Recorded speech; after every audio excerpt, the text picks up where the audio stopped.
ಜೀವ ಬಡ್ದಿರ್ತದ್ರಿ. ಹೌದು ಹೌದು ಹಳ್ಳಕ್ಕೆ ಒಯ್ಯಾಕ ಹೋಗ್ಯಾಳ. ಹಳ್ಳದಾಗ ಮುಸಲ್ಮಾನರು ಜೀವ ಬಡ್ಕೊಂಡಾಗ ಮನೆಗೆ ಬಂದು ಮನ್ಯಾಗ ಅರಿವಿ ಒಣಾಕಿ ಮನ್ಯಾಗ ಬಂದ್ರು ಕುಡಿಲಾಕತ್ತವ್ರಿ ತಾಕತ್ತಾಯಿ. ತಾಕತ್ತಾಯಿ ಕುಡಿಲಾಕತ್ತ ಆಕಿ ಹೆಸರು ಸರವ.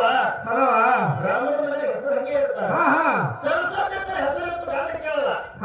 ಯಾಕ ಸರಸ್ವತಿ ಹಂಗೆ ಕುಡಿಲಾಕತ್ತಿ ಅಲ್ಲ. ನಾ ಸರವ ಅಲ್ಲ ಅವ್ರು. ಯಾರು ಮತ್ ಯಾರು ಅವರ ಫಾತಿಮಾ ಹೈ ಅವ್ರು. ಫಾತಿಮಾ ಫಾತಿಮಾ ಫಾತಿಮಾ ಇಲ್ಲಾಕ ಬಂದಿ. ಹಮಾರ ಫಾತಿಮಾ ಹೋಗ್ತೀನಿ ಅಂತ ಕೇಳ. ಏನಾಯ್ತು? ನಾ ಹೋಗ್ಬೇಕಲ್ಲ. ಏಕ್ ಮುಡುಗಿ 21 ಅಂಡಿ ಹೊಕ್ಕಿನಂದ್ರೆ ಹೌದು ಒಂದು ಕೋಳಿ 21 ತತ್ತಿ ಕೊಟ್ಟು ಹೊಕ್ಕಿನಂದ್ರು. ಏನಾಯ್ತು? ಇವನಿಗೆ ಹುಟ್ಟೈತ್ರಿ. ಅಂದ್ರೆ ನಾವು ಬ್ರಾಹ್ಮಣರು ಹಾಲಿನ ಕೂಡ ತುಪ್ಪದಾಗ ಕೈ ತೊಳೆಯವರು.